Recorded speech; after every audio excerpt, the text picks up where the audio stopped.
Hi, folks. Welcome to another episode of Film Study. This is Ken McCusick, and we're back for part two of the draft countdown for the inside linebacker position. Joining me for that is Josh Reed. Josh, how you doing? I'm doing great, Ken. Back for another episode.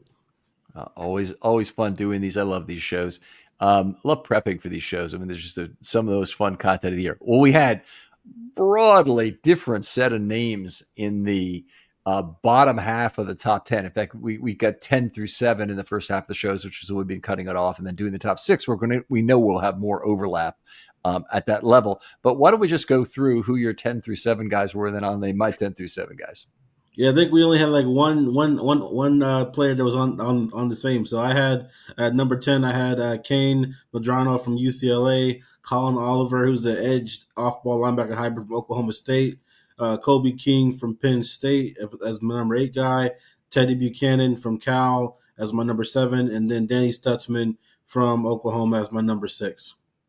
All right. So number 6 happened to be my number 10, which was one of the overlaps. And I had Cody Lindenberg at number 9 from Minnesota, Jay Higgins of Iowa at number 8, really good coverage linebacker, Cody Simon of Ohio State, kind of jack of a lot of trades, decent coverage guy, can make some tackles for you, a guy who's certainly played in the biggest games.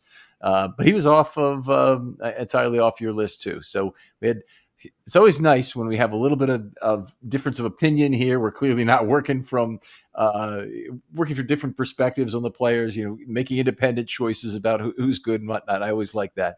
But we'll move on. Your number 6 guy was Stutzman. So you've already gone number 6. So I guess I'll move ahead with my number 6 guy is the first today. And that's Barrett Carter of Clemson. So 6'0", 231, a 463 40. He will turn 23 in October. So he's a little old. He's probably okay, just in kind of a normal age for this. But there are some younger guys at the inside linebacker position. He's got below average testing pretty much across the board other than that 40, but he was a Butkus finalist despite having quite an off year. And we'll get to that in just a second.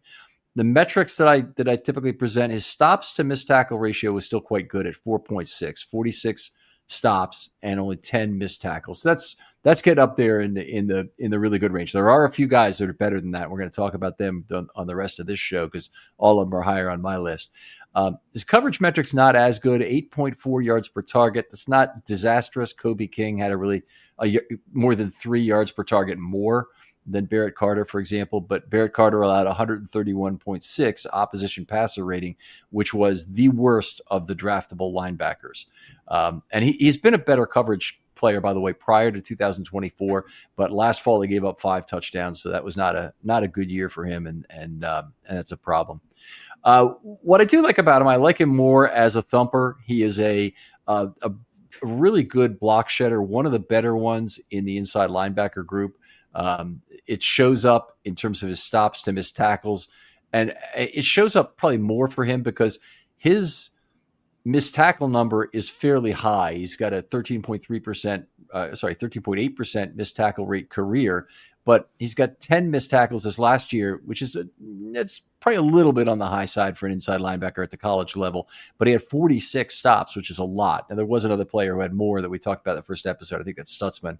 But Carter, to have a good relationship between stops and missed tackles when your denominator is pretty high is a good thing. So really big through the hips tackler, definitely a guy who goes directly through the midsection of the opponent, and he gets a lot of not twist down tackles, but drive back tackles. Love to see that in inside linebacker. That's how you stop short yardage football a lot of the times if they're foolish enough to run at the gap covered by him. And he's been very good at that. For the Ravens, I think he'd project as a 2-down inside linebacker who'd be replaced in the dime if he plays Will. And I'd also see him as a guy who could replace Roquan if there was an injury. So, the Ravens need that guy. They don't have that guy currently on the roster. And we talked about the Ravens' needs in the first episode as well, but he's one of the guys that I think could do that. They could also go to the street for it, but Barrett Carter, pretty good choice. Yes, I actually have Carter on my list, so we have some overlap here. He was actually my number four guy, so we can skip my number four when we get there. But he's a guy that has a lot of similar notes as you. I love his stopping power as far as when he stands guys up when he does. Like he's not one of those guys that kind of gets taken for a ride. He's the one that when he meets you in the hole or wherever he meets you on the field, he's driving you back, and not the other way around. So that's an aspect of his game I really appreciated. He's a guy that can, like I said, didn't test well, but he still like flew around a lot on tape. You could tell he was moving freely out there and flowing sideline to sideline. So I like his explosiveness in that aspect as far as moving laterally from sideline to sideline. All right. And fit with the Ravens. Would you just same similar to what I've suggested, or what do you think he'd Yeah, be? yeah. So I know he gave some plays this year, but I was going back to his 2023 tape, and he covered backs and tight ends decently well out of the backfield and off the line. So if you can channel some more of that, get some more teaching, have a veteran guy like Roquan Smith, and he'd be reunited with Trenton Simpson, so they could be learning the ropes together. Do you think he'd push Simpson at all for playing time this year, or do you think that's just a pipe dream that a third year Trenton Simpson isn't going to get a very long look in Um, 2025? I don't know. I definitely think the Ravens are going to bring some competition for him, and they're not for Simpson. That is, I just don't know if Carter will be as advanced in his development as Simpson is. Heading to year three as opposed to Carter coming in at year one. But if they Mm-hmm. are on somewhat equal level of footing, then you never know. But it's just like that transition from the college game to the program, and given that they played in the same defense, right, the same style, the fact that Simpson's kind of having some of these difficulties making that transition. I don't know if Carter would be any more equipped. I mean, unless he's using Trent Simpson as a resource, then maybe he would be equipped. All right, outstanding. So I guess we're through number six here because Carter was my number six guy. So we're at your number five guy. My number five guy, I don't know, might make you cringe, man, because he's a little bit on the older side. But is my guy is Demetrius Knight from South Carolina. So he's definitely long in the tooth. I mean, the dude legit has a wife and two kids, but he comes from an interesting background. He's the cousin of former three-time Pro Bowl NFL defensive back D'Angelo Hall. And another cool note, he's the distant cousin of Gladys Knight and Aretha Franklin. I thought that was pretty cool when looking him up. So if he gets drafted to Baltimore, anywhere he lands, he's going to be singing at the rookie show. They're going to be like, because they're going to guarantee somebody's going to bring that up in one of the meetings. But as far as his play on the field, he has a cool background as a converted quarterback. Started his career at Georgia Tech, playing quarterback, but he wanted to play. He wanted to get on the field, so he converted to linebacker, played some stuff there. But I love dude's wingspan. He kind of has that pterodactyl wingspan. I think his wingspan I saw somewhere was like 6'8", and he only has like 6'1" frame. So he's a guy that can kind of cover a lot of ground and get his hands up in those passing lanes and create pass deflections and stuff like that. So he's a guy that I know is definitely a little long in the tooth, and you wouldn't get the as far as optimal like as far as projection, as far as where he could be. He's almost, I wouldn't say he's tapped out, because he's still like relatively new to playing defense. But he's a guy that I feel like developed a natural feel for the position. The more he got a chance to play it, and I like the way he uses his eyes to kind of quickly diagnose and work, and then he can also work around blocks pretty well. And when he's moving, he kind of still moves a little bit like somebody who knows where the offense wants to go, because he has that offensive skill player background. So I think he excels at kind of slipping blocks, and and rarely allows offensive linemen to sustain him at the next level. So he's good at kind of shedding blocks and getting around blockers. All right, great stuff. He's actually my number two guy, and Oh and wow. I have lots of reasons why, but we'll get into it. So size is ideal at 6'2", 235, 458, 40. That's central casting kind of speed. He doesn't need to be any faster than that. Yeah, he has had 6 seasons of college ball. I let him off the hook for that because there were so many other good things. I had a couple older guys on my list. I wasn't strictly an ageist guy here. He's faster, a little bit better with all other testing, with the exception of a kind of a low vertical of 32 and 5/8. By the way, the 464-pound guy from Florida, uh, who had the 25-inch vertical. Did you see this? Yeah, I saw that. Okay, yeah. So Um, First of all, incredible, but second of all, somebody was pointing out on a pod that there had been a lot of lower verticals that had been recorded by men that were not nearly as big. So I thought that was funny. Anyway, the thing about Knight that's really special is his coverage. 5.1 yards per target and 65.1 passer rating against were among the best in this class. He allowed 17 catches on the season. Not one of them went for more than 16 yards. So he didn't allow really a true big play at any point the entire year. His stops to missed tackle ratio goes the other direction. He had 2.6 to 1. Only 29 stops is a little bit troubling for a guy who played as much as Knight did.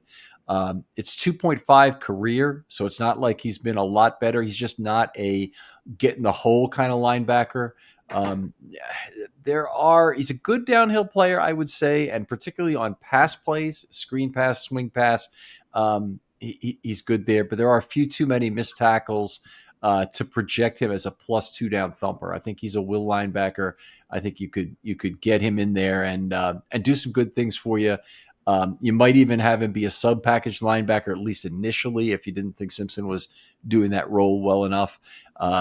His run defense has really got to be better than it is right now in his 6th college season, but I liked his pass defense so much that I placed him a little higher in what is frankly a very weak group. What else to say about him? I do have significant current concerns projecting improvement as a tackler given his age. So that would be probably the biggest concern I've got. For the Ravens, if Roquan were to go down, I think he would be the guy they choose to be a Mike backup, whether that's 2 or 3 downs. Could be a 3-down Mike backup. I don't think he'd get the green dot. I think they'd go to Hamilton, but I think that they could have him on the field for the vast majority of plays. He'll certainly be a special teams player. He could be a chase and blitz player from that will spot the way Patrick Queen was. There is a little bit of an overlap between what he and Roquan does, but Roquan is a much better tackler, and that's he's just in a different world in terms of his instincts for the game. So it's not a question of that. It's a question of how do you have a backup for Roquan in emergency, and can he also give you something at the will spot? The Ravens may rule him out because of age. I actually like him in this group, and when I'm talking about what kind of draft capital I think would be appropriate, I think maybe a 3rd-round pick would be appropriate for Demetrius Knight. Yeah, I had him late day 3, early not late. I'm sorry, late day 2, early day 3. So I can see him kind of coming off the board, towards the back end of the 3rd round.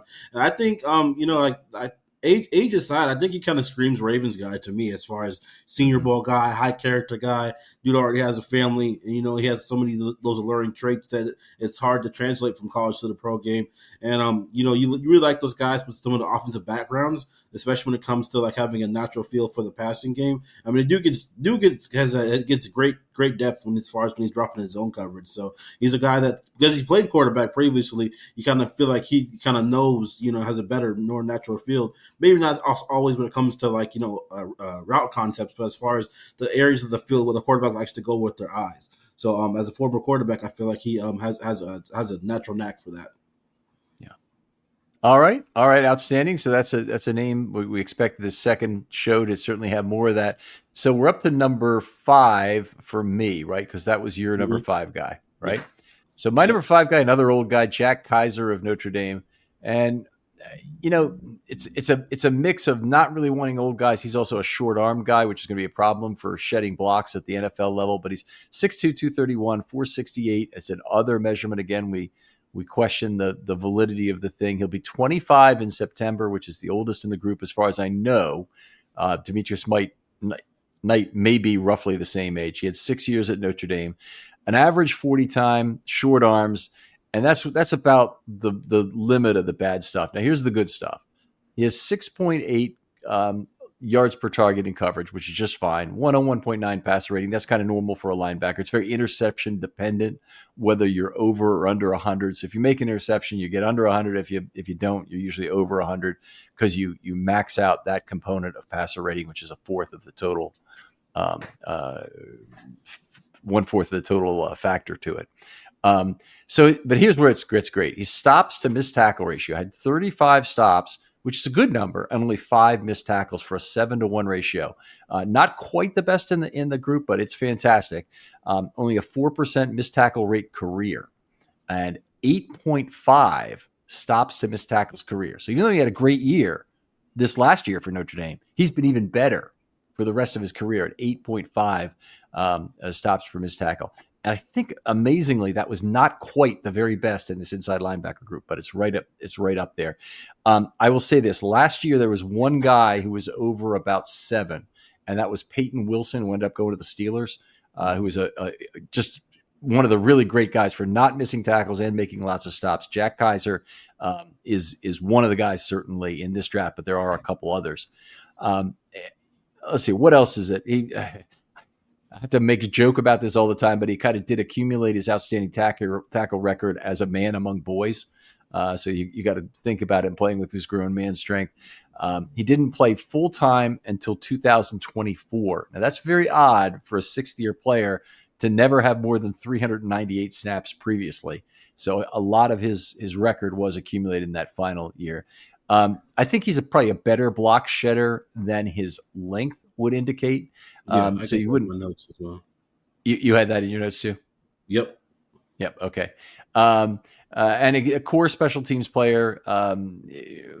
He'll be much more challenged by athletes at the next level. What guards and centers will be able to do to him climbing will be a completely different experience for him. How he has to sift through traffic, not get lost in the wash, a different experience for him probably. And he may well be a one-contract player given his age. For me, I don't really care about that when you're talking about day 3 picks. If you're talking about a day 1 or 2 pick, it's a big no-no. And so there are people who have Kaiser as a day 2 pick. I have him as a 4th or 5th round guy probably for the Ravens. Demetrius Knight was higher on my list, and he was a 3rd round guy. But Jack Kaiser for me would be a 4th or 5th round guy. Yeah, I had him. I had him in the same range. High day 3 pick. Somebody high character guy. I know that the Ravens really like, especially coming from that Notre Dame program. He's a guy that I had jotted down my notes too. One of the more surefire tacklers in this draft. So that's an ability that sometimes gets lost and overlooked. Like a lot of times people are like, oh, this guy racks up tackles. Okay, but how many missed tackles does this guy also rack up, especially at this position, man? I mean, the way the league is transitioning now, where people are putting more emphasis on the run game, you can't really afford to have somebody who's not reliable, not only in coverage but at the primary functions of tackling at linebacker. Can't have it. Now you mentioned this, and this is hilarious, I think, but there are a couple sites I use when I'm collecting the metrics for things. I usually use the PFF numbers. So I'm using PFF missed tackles for things, but they don't give you the missed tackle to stop ratio, and they don't put it in or stops to missed tackle ratio, and they don't give you yards per target, which to me is incredible. PFF has got to get their head out of their asses and have that on the regular coverage stats for every player. But anyway, the other site that I use for the measurements, because it's one of the best aggregators, is NFL Draft Buzz. It's fine for measurements, and it's good about the source of the measurements. So it tells you, oh, that was that was a pro day, that was done at the combine, and then there's no question about it, in terms of the kind of the validity of the number. If you ever read the NFL, the actual writing for this, it almost looks like it's done by AI. Would be wrong, but I would more say it's like they have a template that they start with for every single player, and every player is great at everything. So it's like his mother or his coach wrote up this list of strengths for the guy. You look down the list and it's just like, that's not true, kind of thing. And you kind of get upset at the thing. But I will say, if you're ever, want to go through and really get an honest opinion, don't look at the strengths list from NFL Draft Buzz. It's the mother's review of their 4th grade play performance would be more accurate, I think. Yeah. I tend to try to make my own assertions when it comes to strengths and weaknesses.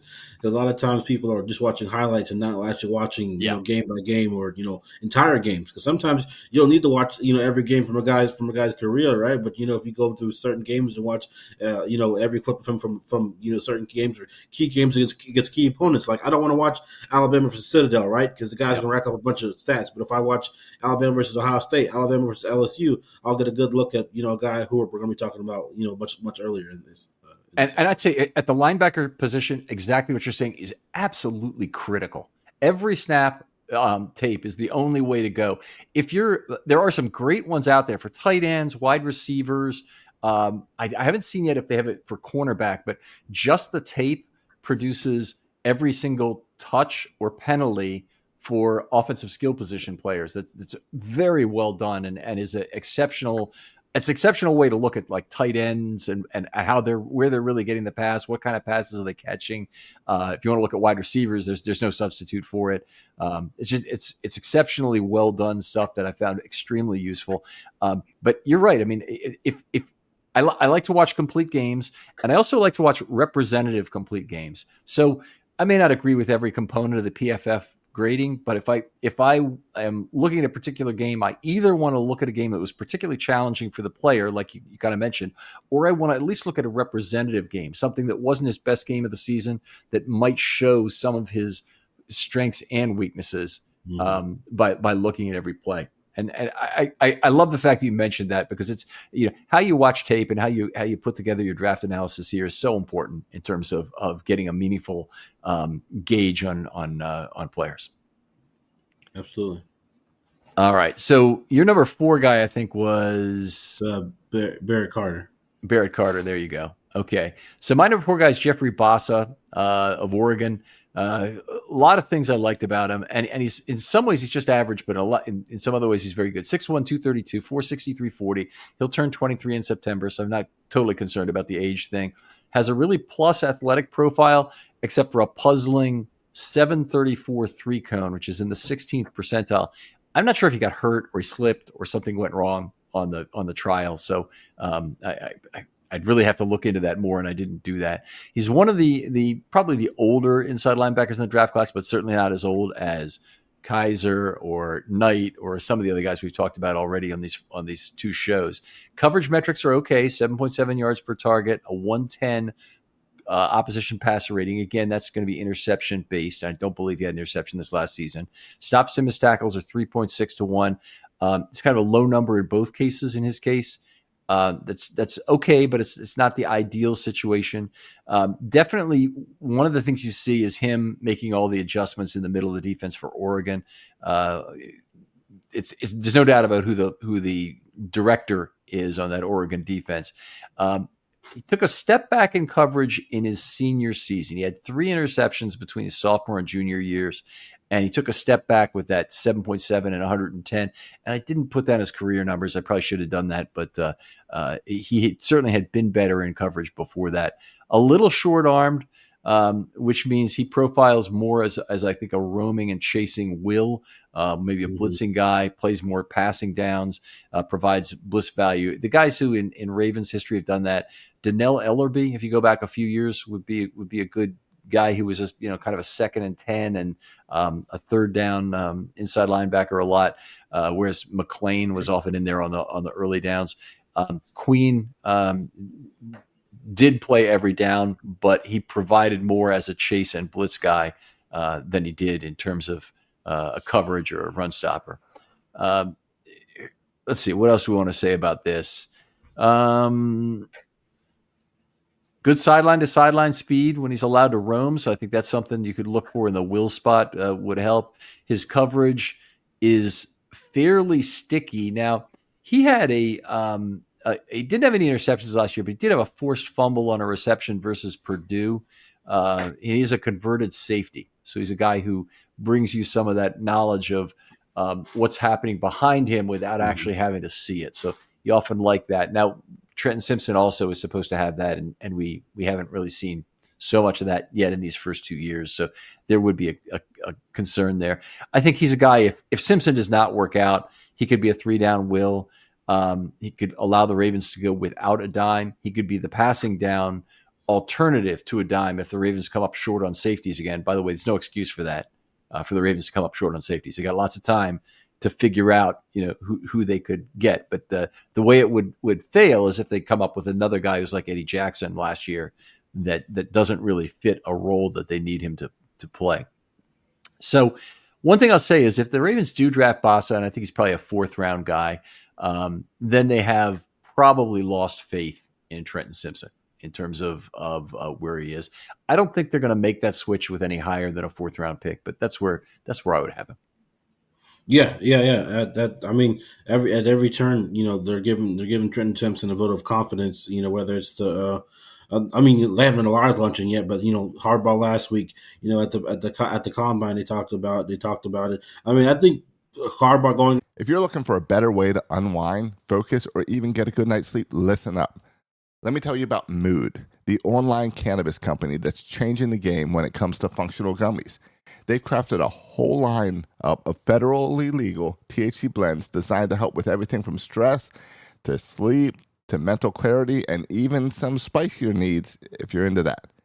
Now, what makes Mood different? They go beyond just THC. They pair it with herbs and adaptogens to create targeted effects that you won't find in any other dispensary. And every gummy is made with pesticide free, small farm American cannabis. So you're getting quality that you can trust. I've tried their sleep gummies, and let me tell you, takes about 15 minutes, and I'm out cold, no grogginess, no weird side effects, getting some of the best sleep I've gotten in my life when I take one of these gummies. And if you need a mood boost, there are Epic Euphoria gummies, game changers. And right now, Mood is giving listeners 20% off their first order by using the promo code RAVENS at checkout. So head on over to mood.com, find the perfect gummy for whatever life throws your way, and don't forget to use the promo code RAVENS to save 20%. As far as the saying that they expect him to regain his starting spot, at least as far as early downs, kind of speaks volumes to where they kind of envision him this year. And I think they understand too that this position, it's not like other positions where like edge where you can just kind of come right in and just kind of be put in a Yeah. rotational role, real simplistic. It's just like having that knowledge of knowing and that building an understanding of route concepts and what's going on behind you, just kind of having that natural feel. It takes time to build up. And that's why you see like a lot of guys and veteran guys kind of being prioritized in free agency. Sometimes, you get guys like Oren Burks and guys getting bigger than expected contracts. Guys like Drew Tranquil from the Chiefs, guys, you'll see those veteran guys kind of get broken off a little decent piece of chunk of change because teams value the experience because they know it kind of takes more marinating at that position in particular than it does at others. Yeah. Yeah. I'm projecting we're going to have some differences at the top here that are going to be very interesting. So you had, who did you have at number 4? You had Barrett Carter, right? And I had Jeffrey Mm-hmm. Bassa. So we're up to your number 3 guy. I'll be interested to see if I think you must have this guy in your top 3, but let's who do you got? I got Chris Paul where's he from? Old Miss. Old Miss. Ole Yeah. Miss, yeah. Yeah. Chris Paul from Ole Miss. The guy that started his career at Arkansas, and was a key piece for the Rivals defense this past year. And he lacks what he lacks for ideal measurables. I feel like he makes up for and then some with being very instinctive, which kind of allows him to play faster than even some guys who are more gifted than him, and when it comes to athleticism. So he's the kind of guy that kind of jumps out more on tape than he does as far as his traits. But I think he works around blocks pretty well. Rather than just taking them on at times, he can work around them. I think he can read the quarterback's eyes really well and has a good understanding of kind of like where he's better at spot dropping in zone coverage than he is lining up man on man. But he's also a good blitzer too. So he's a guy that had 3.5 sacks last year, 11 tackles for loss. So he's a guy that I really like as far as that weak side spot. All right, it's very good. I have him also at number 3. Like him for a lot of reasons, but there's one even better than that you didn't mention here. The problem with Chris Paul is arm length. He's 29 and 7/8 inch arm length, so block shedding is going to be a challenge for him at the next level. He's been a very good run defender, and in particular, his stops to missed tackle ratio is off the charts at 13.5. That's the highest I've ever seen. 54 stops, which is an outstanding total, and 4 missed tackles, which is an outstanding total. That's Yeah, the that's way what I you said. get He to can work. He 13.5. can work around those. We can work around those blocks. Like I said, what he makes up, what he lacks for an ideal measurables. That's I didn't say the arm length thing. I just ideal measurables. He makes up for with his instincts and ability to kind of maneuver around some of those things.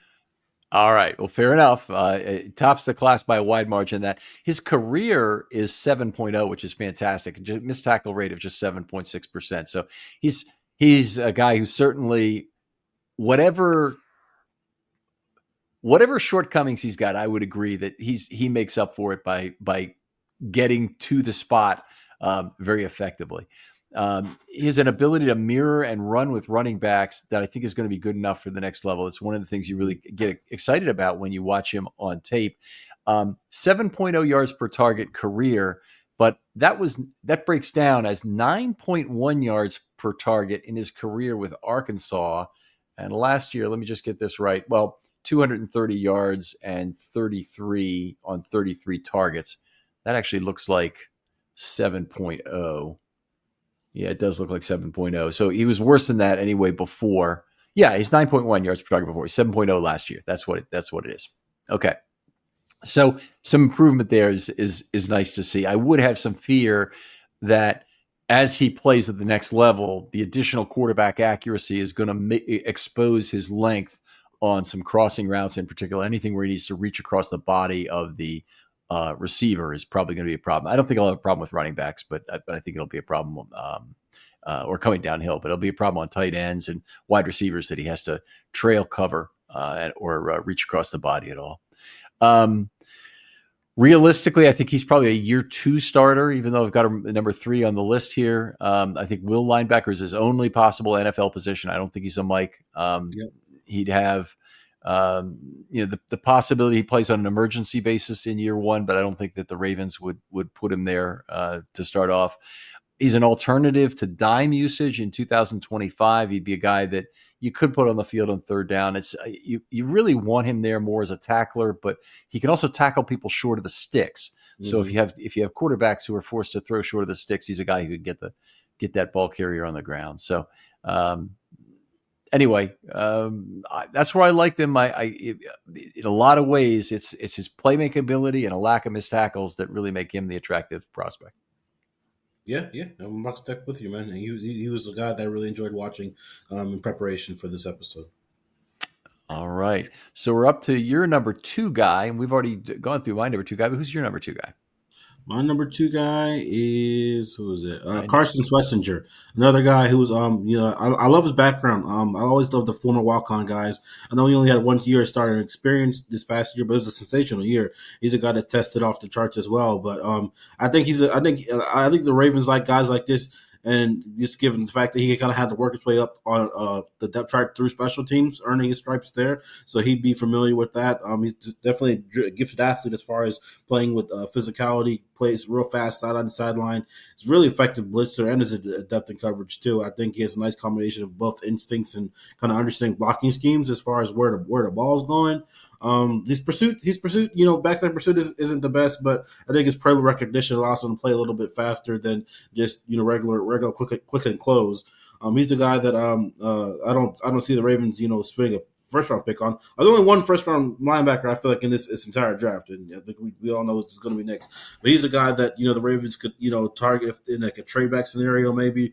I don't think he's going to last until 59. Just like I said, given some of his pedigree and what he showed this past year. But he's a guy that definitely a day 2 guy to monitor. I like Carson Schlesinger. I appreciate your love of the guy. Okay, I dropped him entirely out of my top 10. Okay, and I guess we knew this was coming because we already named my number 2 guy. I had some reasons for it.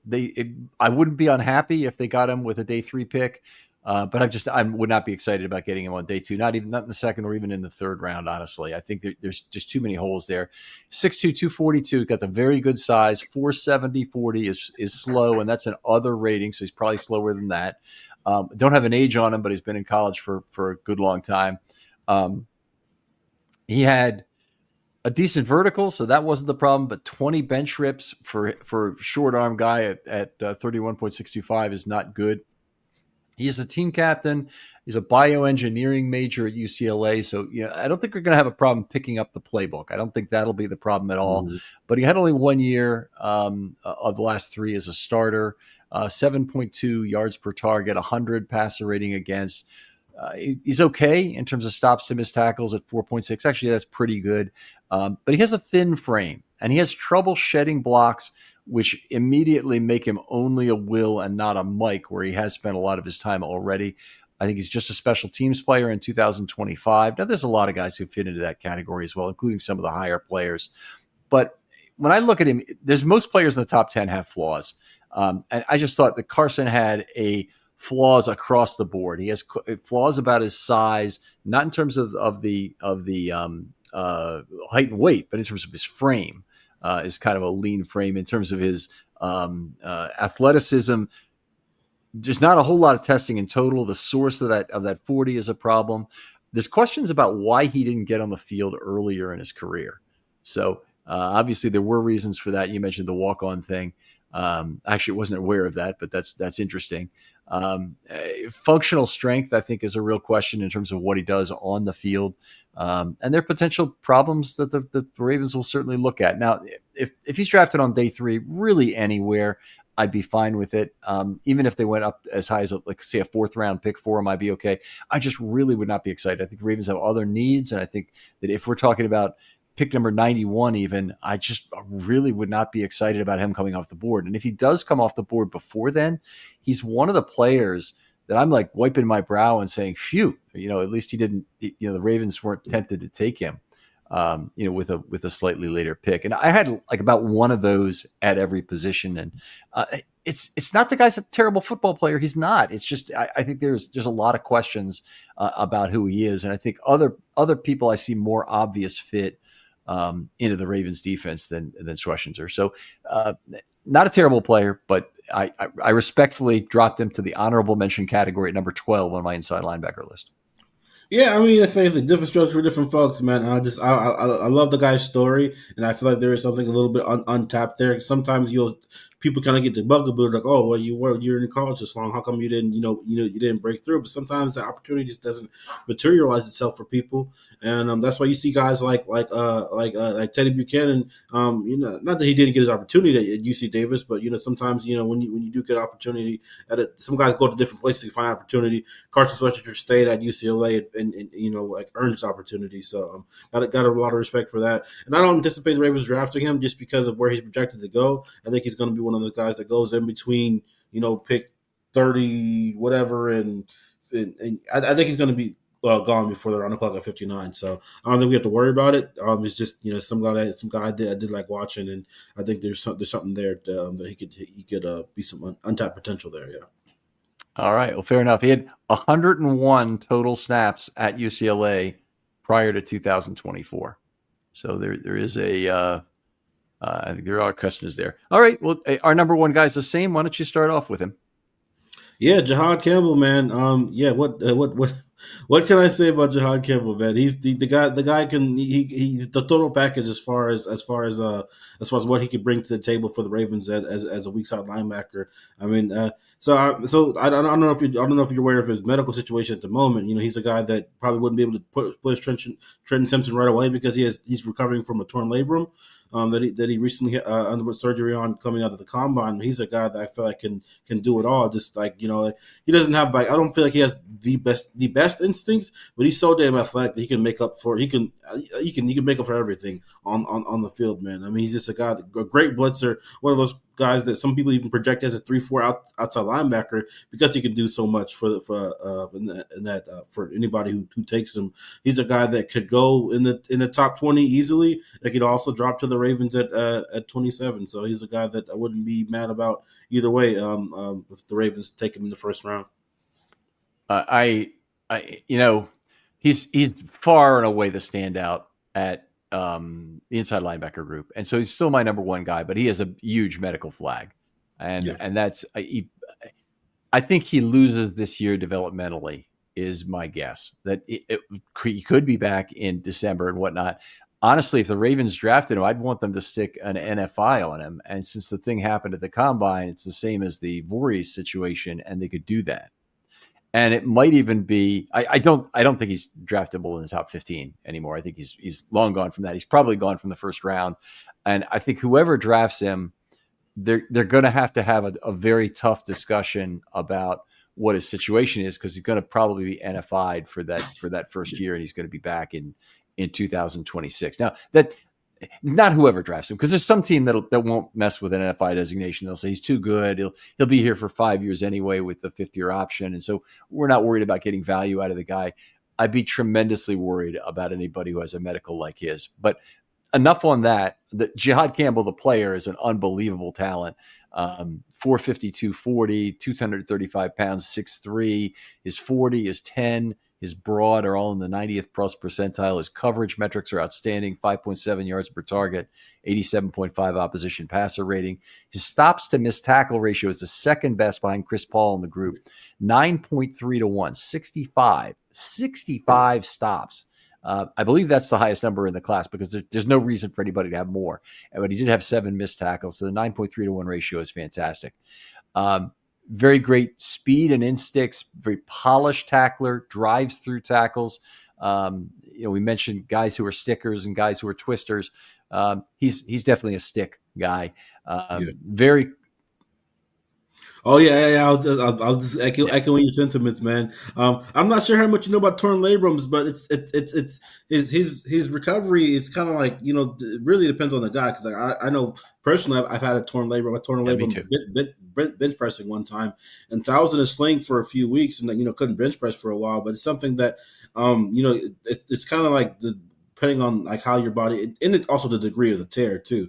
So the fact that it requires surgery kind of scares me off a little bit. Mm-hmm. But it's one of those things where, like, especially with these guys with the modern medicine at the NFL level, man. I mean, people can do heart surgeries without even cutting you open nowadays. So you never know what kind of surgery or what kind of rehabilitation program he's on. But he's a guy that could still put. He's definitely going to miss off-season program as far as OTAs and minicamp and all that kind of stuff. But I read somewhere that he could potentially be back for training camp at some point. I'm also working through rotator cuff problems myself right now, and I know what it feels like in order to lifting my arm and whatnot is a problem. I don't know how seriously it's torn, but people my age, a lot of men have torn rotator cuffs to some degree, and they just live with it. At some point, you get a little bit of weakness in your arm, and you kind of deal with it. In Campbell's case, I just think the Ravens are going to look at him and say, we can't have another David Ojabo situation. We love this guy. He's a top 10 talent. He drops into the second round and he's available at number 45. You make the same thing. If you did decide to do that, Jihad Campbell's got to go on NFI for the year. I don't see any way. You're going to lose that year developmentally. He's going to be around the building. He can still weight train and kind of rehab and do the things he can still do during that period. Go to the classroom work being a very big one, but he's got to be NFI'd for the year. I don't see a way that he comes back and is effective this season. So anyway, a few more things that I just loved about his coverage drops are good. Lots of experience with 2 deep shells, so that's nice. You want a linebacker who knows how his safeties are going to help him from behind and really has a good understanding of that. And that's certainly the Ravens use a 2 deep shell a lot of the time. He also, because he's so good, he gives you the option to use a 2 deep shell in terms of not bringing up another safety to run fit when you've got Jihad Campbell. All the speed you could want in a spy. You want to talk about modern NFL quarterbacks and their opportunity to escape the pocket. He's a guy you'd want there. He's frequently asked to drop from the line of scrimmage at Alabama. Now, okay, this is the reason I'm bringing this up. Ravens use all this A-gap simulated pressure. Okay, that's something that was also done at Alabama a fair amount. And he's all the fast you need to do it. I thought they were really disadvantaging Roquan last year in particular to have him doing as much of that as they did, really disadvantaging him in coverage. And Campbell is a guy I think won't have any problem dropping quickly, making his move off the line of scrimmage from that A-gap. Sometimes you also want to show a little hand movement, a head fake, or even a touch to that guy opposite you to take that opposing lineman out of the play. I think Campbell still has the recovery speed to make up on that and be a shallow zone defender coming out of that. I never liked the idea of that guy dragging a seam directly after dropping from the line of scrimmage, but I do like the options that you could have as a shallow zone defender coming out of that.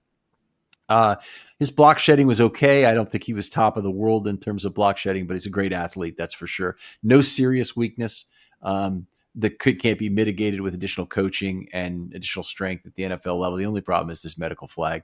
The Ravens won't have a chance to take him under any circumstances, I don't feel. At 27, I don't think they'll make it the chance at him at 27. They very well might, but I don't see a way that they'll do it if they have other options, like say at Emin Wari or Jade Barron are two guys that I really covet at that spot. Maybe an edge that they like. I don't think it's an inside linebacker at 27. And I think by the time they get to 59, more than likely he's gone. Miles Jack and some of the guys who had serious injury issues coming out of college as inside linebackers. Say again? Jalen Smith, yeah. Jalen Smith, another good one. So those guys end up being second round picks more than likely. So, Jihad Campbell, unfortunately, it cost him a fair amount of money to have this injury. That's just the nature of it. I think he can still be a good NFL player. I don't see any reason why not. But the year of development loss and the year of play loss is just too significant to not put a pretty significant round penalty on the draft. Or if you want to express it in JJ points or something, it's probably a loss of 1,000 or more JJ points from being in the top 10 to being somewhere in the second round for him. So tough break, and the team that drafts him is going to have to be very aware of exactly what they're getting themselves into. Yeah. When it comes to the development thing, like linebacker, even though it's the quarterback of the defense, it's not with a position like quarterback where you can sit for a year and learn behind the scenes. It's one of those things where you need on the job training. Yeah. You're never going to get a developer that natural feel for the NFL game as far as passing concepts or anything like that, unless you're out there in the fire. Now, Patrick Queen was trial by fire, but being able to have a guy like Roquan Smith next to you, if he were to be drafted by the Ravens, and being able to kind of learn on the fly like that, and just kind of having that hands-on opportunity is something that would be greatly missed if he were drafted by the Ravens and had to miss any significant amount of time. Yeah. All right. What spot? And let's assume you're trading back maybe in this draft from 27, and you're picking up a second and a third or something in exchange for that 27 pick. What spot makes Jihad Campbell affordable? Assuming, are you a guy who says wait till 59 and draft him, or are you a guy who says go ahead and draft him at 27, or do you want him somewhere in between? Somewhere in between. I wouldn't take him at 27 just because I know the Ravens have 11 picks in this draft, but most of those are on day 3. So I think the more picks you can have on day 2, the better. So I'd take him anywhere, from if you were to trade back just outside of the first round in the mid 30s, that'd be acceptable to me. But he's not going to make it at 59. So there's going to be somebody who's going to take a chance on him between 33 and I say, like you mentioned, 45 or so. I don't think he's making it to the 50s. All right. Well, Ajabo made it to 45, and he was thought of as being a wonderful prospect. And the injuries are a little bit different, but in terms of the recovery time, 6 to 8 months was, what I'm hearing. If that's really true, that could be anywhere between September and November. Effectively, the season will be lost if that's true. If he truly can't resume football activities until the season has already begun, I think he probably is lost for the season in terms of this. And I think, honestly, if you're spending so much draft capital on the guy, you pretty much have to NFI him to do that. And that's something players will not like at all, but that's why you have to have that conversation in advance with somebody like Campbell. Agree. All right. Just incredible pleasure doing this with you. Is there anybody else you would have? I had one other guy that's an honorable mention that you didn't come up with because we overlapped each other's lists a lot. But I had one other guy that I kind of liked. Did you have anybody else from your honorable mention list you want to mention? Other than Nick Martin from Oklahoma State, that was it. Oh, that is a good one. Ismail Mondon of Georgia is the guy I liked as well. And I won't go in any real depth in him, but 6'2", he's a little bit smaller at 224 and a 458 40. Coverage metrics, 4.9 yards per target allowed this last year, and also had a stops to missed tackle ratio of 7.7 to 1, 23 stops, which is actually a little low, and 3 missed tackles, which is exceptionally low. But his missed tackle rate has improved over the years, and the best coverage metrics in the class, and third best in the stops to missed tackle ratio. I really liked. Not ideal size and length for shedding blocks, but he should be a good special teams player. I think he'd really help the Ravens. Could be a Will who's ready as early as 2025, and more than likely a 2026 guy if Simpson doesn't work out. But anyway, that's what I thought about him. Yeah, cool.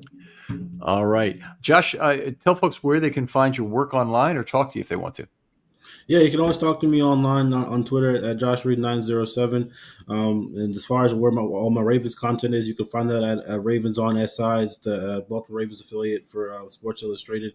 And yeah, you can find all my Ravens content there. You can always hit me up on Twitter. Outstanding. We're looking forward to having you on draft night as a panelist. Again, we'll talk a little bit after the show and see when you want to be on and whatnot. But it's always so much fun to watch the draft with you, and hopefully we get you on for some of day 3. Because the Ravens have 8 picks there. Sometimes people get a little long in the tooth. They're not as excited about the players in the later rounds. Maybe it's a little out of their depth in terms of who they actually know about in college football. I know sometimes that's the case with me, that the guys who are drafted on day 3, like Nick Samac, is not somebody I knew anything about before he was drafted. You have to start scouting that guy at that point. But there's so many picks, and there's still some guys you think why hasn't this guy been drafted? There's usually a reason, but I find day 3 to be a lot of fun. But please join us for that. It's a great group activity. You can listen to the pod if you want to. It's a lot of hours of total content, but it's more fun to come in and actually participate in the pod. We'll take questions. We'll do all sorts of things and work on a spreadsheet together to get a visual on the remaining available players by position group that would be exciting to draft. Josh, thanks again for coming on. Thanks for having me, Ken, like always. And we'll talk to you next time on Film Study.